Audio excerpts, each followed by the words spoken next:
It's Father's Day. And what we usually hear in a message on this occasion is something on what a Christian father is, or on the unique opportunities a father has to influence his children. Much the same is said on Mother's Day as we recognize the special love and the influence of mothers. For today, though, I want to go in a different direction and explore a relational romantic dynamic that can take place really before a man and woman becomes a mother and father. It is a sacred precursor for becoming a family. And what does God have to do with that?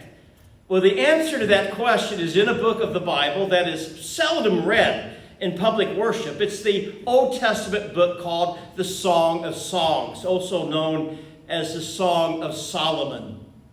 Song of Songs is really one of the most curious books in the Bible. First of all, God is never mentioned in the book. Neither is faith or sin or forgiveness or grace or prayer or worship or eternal life. They're not mentioned in the book. And on top of that, the content in the book, it's graphic and intense. Now, through history, there have been debates over whether the book should even be included in the Bible. Scholars and preachers, they have gone to great lengths to find ways to rationalize the book's usefulness. It's been explained as, well, an allegory of God's love for Israel or of the church's love for Christ. But most commentators, they have agreed that the best way to understand the book is to simply take it for what it is. It's a collection of love songs. Love songs celebrating the mystery and the delights of romantic love. And in this opening chapter, the song explores the wonder of romantic love. Last summer, I was with Ted Klum and his son, Will. We attended the Paul McCartney concert at Lambeau Field. McCartney sang the song with that line, "You'd think that people would have had enough of silly love songs. I look around me and I see it isn't so." Forgive my singing. Why is that, though? Why do we never get tired of love songs? Let's take a closer look at some of these verses and see what we can learn about the wonder of romantic love and what God has to do with it in the opening verses. The song begins with the bride saying, "Let him kiss me with the kisses of his mouth. For your love is more delightful than wine." Wow. Right from the get-go, the writer leaves no doubt as to what this book is about. We jump right into the timeless, universal, physical expression of love, the kiss.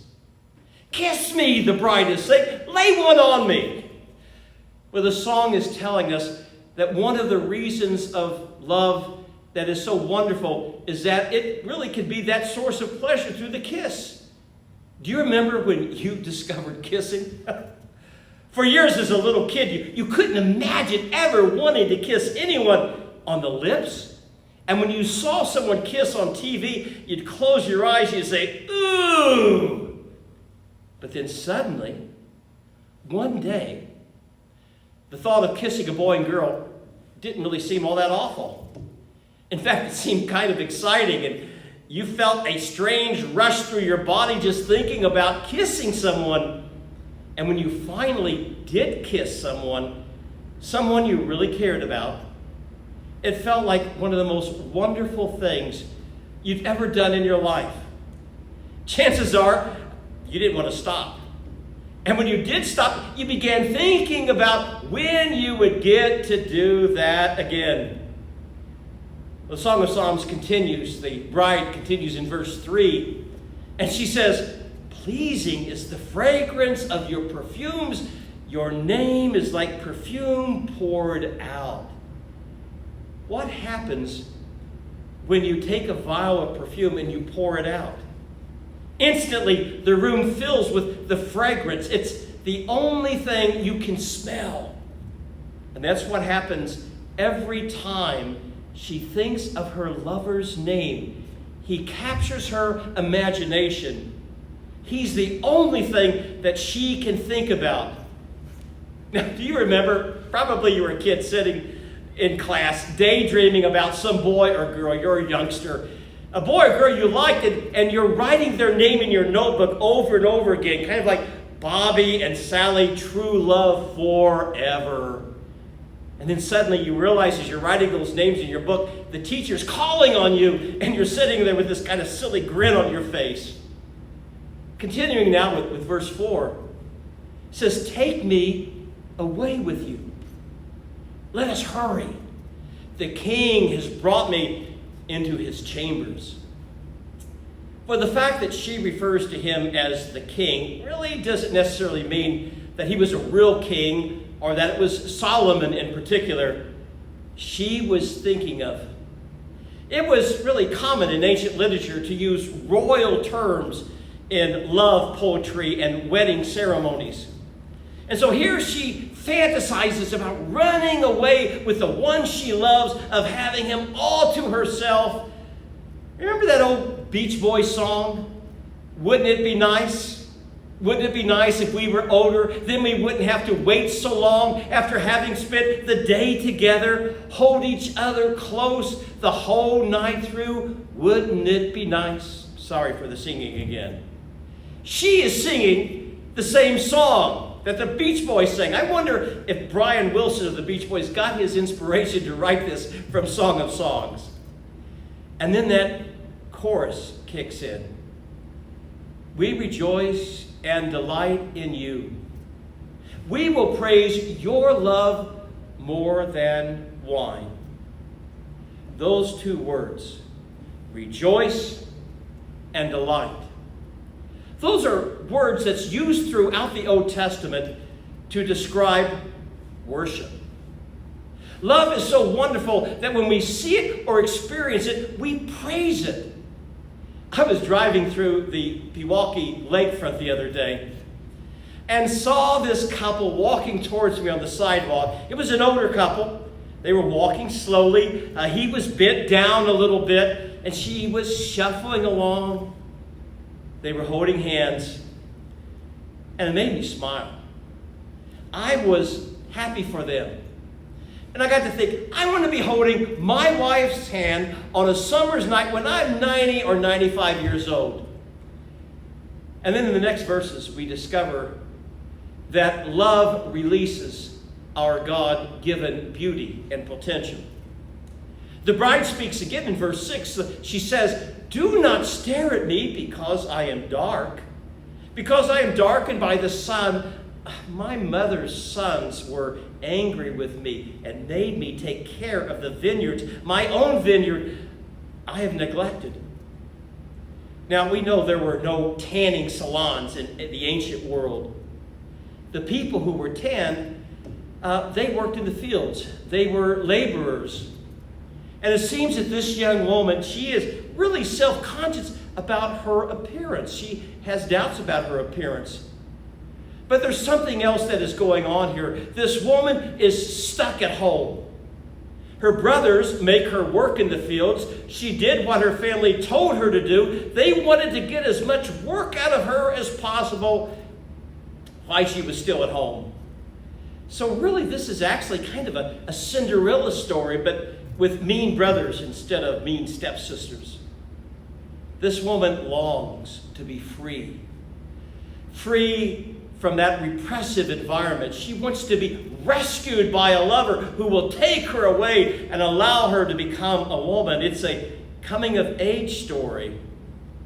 And sure enough, here comes Prince Charming in verse 8. "If you do not know, most beautiful of women." Did you hear that? Most beautiful of women. He wants her. And he goes on in verse 9, says, "I liken you, my darling, to a mare harnessed to one of the chariots of Pharaoh."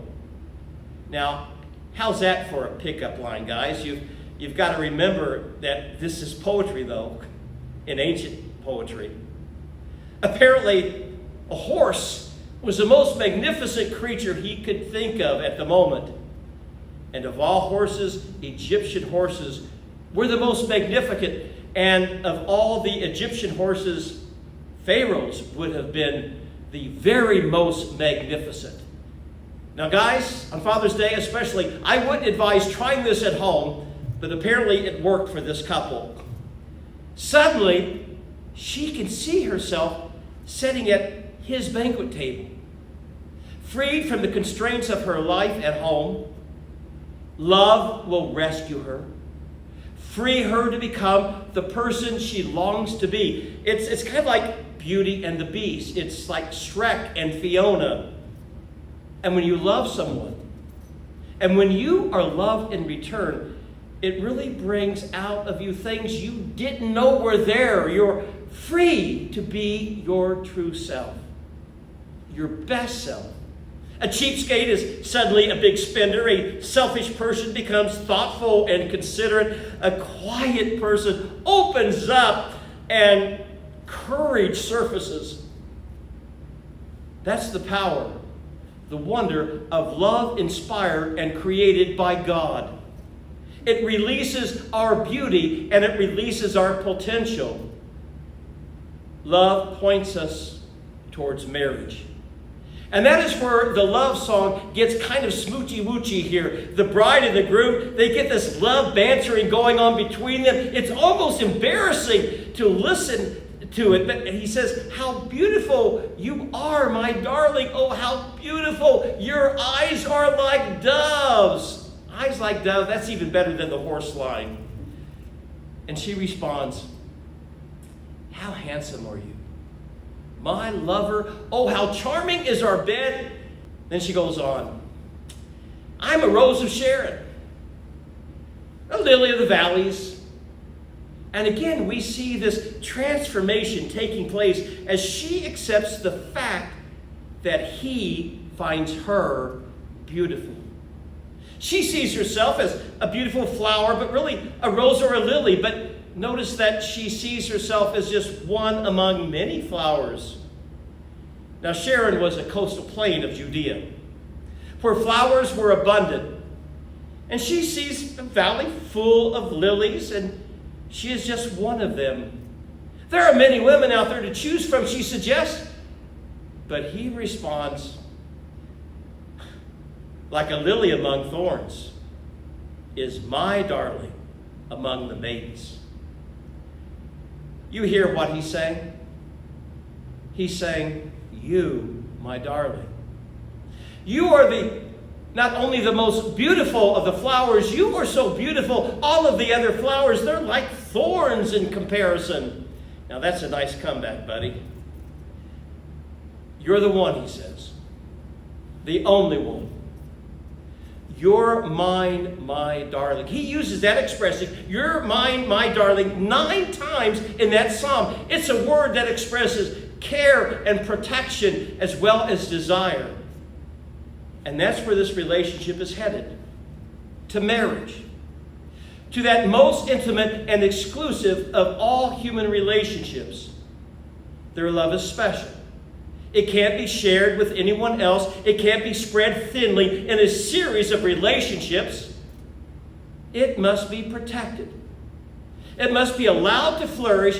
And so he and she, they set their sights on a commitment, a covenant. I think that marriage is to romance what the World Series is to baseball. It's like the ultimate contest. The big show. Not every team will get there, but it's the possibility of getting there that makes the entire season so interesting. That brings out the best in the players. That makes every game exciting. Now, obviously, every romantic relationship doesn't end in marriage. Sometimes it can't. The other person isn't interested or isn't ready. Sometimes it shouldn't end in marriage. Maybe the other person isn't a believer. There's compatibility issues. Or there can be some weaknesses that can erupt in the relationship that just can't be overcome. Sometimes love does fade. What seemed like the real thing really turns out not to be. And if you haven't found the real thing, then don't get married. Don't settle for anything less than the kind of love that this love song describes. It's worth waiting for. It's worth pursuing. And if you find that kind of love, then get married. Stay married. Because that's where love finds its ultimate expression. When I met Mercedes some 44 years ago, I became like the bride in this love song. I couldn't stop thinking about her. She was more fun to be with than any girl I'd ever known. I could talk to her about anything, and I did. She gave me courage and confidence. Everything was better when we were together. And then I finally realized before long, that going out just on the weekends and talking on the phone wasn't going to cut it. I wanted to be with her all the time, every day, for the rest of my life. I wanted her all to myself. She was the one for me, the only one. I wanted to be with her and only her for my whole life. You see, true love points us towards that kind of a commitment. Now again, romantic love doesn't always lead to marriage. But when we experience love, when we long for love, when we admire love in another couple, and it reminds us that God created us to desire one another, to enjoy one another, and to bring out the best in one another, in a lifelong commitment called marriage. And that is a good thing. In fact, it's a sacred thing. And that is why this book is in the Bible. Not to teach us about God's love for God's people or the church's love for Christ, but to teach us that romantic love is a gift from God. It was God's idea. It wasn't Shakespeare's idea. It's not Hollywood's idea. Romantic love is something to be cherished, to be pursued, and to be enjoyed in God-honoring ways. And when we do that, it becomes sacred.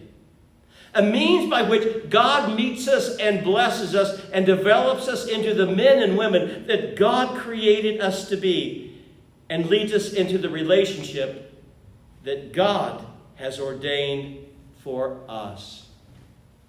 Happy Father's Day. Amen.